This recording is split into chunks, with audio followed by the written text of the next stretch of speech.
One, two, three. đây còn một vài kia យេបាទសរសៃផ្នែកបងប្អូនឥឡូវនេះ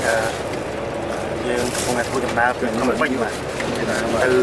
ខេត្តកំពតបាទឈូកណាដើម្បីធ្វើការប្រកួតកម្មវិធីបណ្ដាវើកនៅស្រុកឈូកបាទ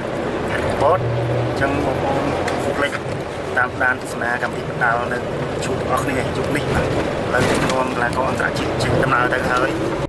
បាទនេះគឺយើងធ្វើដំណើរចេញពីស្ថានភាព TV Tower 1 ដែលនៅក្បែរស្ថានីយទូទួល Town Full HD TV ផងដែរដែលចេញពីភ្នំពេញទៅកាន់ខេត្តកំពតបាទស្រុកឈូកអញ្ចឹងយប់នេះជួបគ្នានៅស្រុកឈូកណាបងប្អូន One, two, three. đây còn một cam rìa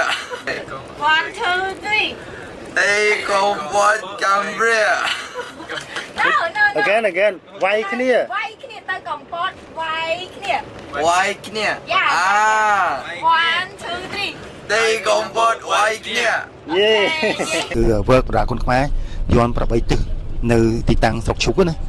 អញ្ចឹងយប់នេះបងប្អូនកុំភ្លេចចូលរួមទស្សនាបានច្រើនកកកីឡាករអន្តរជាតិគឺមានមកពីប្រទេសម៉ាឡេស៊ីមកពីប្រទេសចិននិងអ៊ូប៊ែគីស្ថានក៏ដូចជាប្រទេសអ៊ីរ៉ង់បាទអញ្ចឹងពួកគាត់គឺមកប្រកួតជាមួយនឹងកីឡាករកម្ពុជាយើងអញ្ចឹងកុំភ្លេចបាទមកចូលរួមបានច្រើនកកណាបងប្អូន